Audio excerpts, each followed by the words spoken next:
Need Google Chrome on your Windows PC? Let me show you how to install it. Open your Edge default browser. Just search for Google Chrome download, and it'll be the first result. If you don't want to help Google Chrome by sending usage statistics and crash reports, just uncheck this box. Click on the Download Chrome button. Open the .exe file, and you'll be prompted for administrator access by user account control, speeding the process.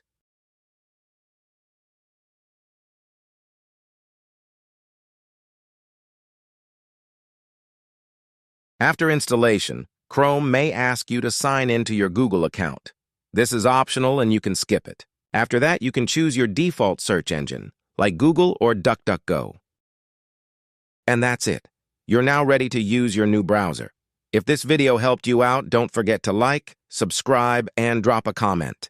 Thanks for watching. See you in the next one.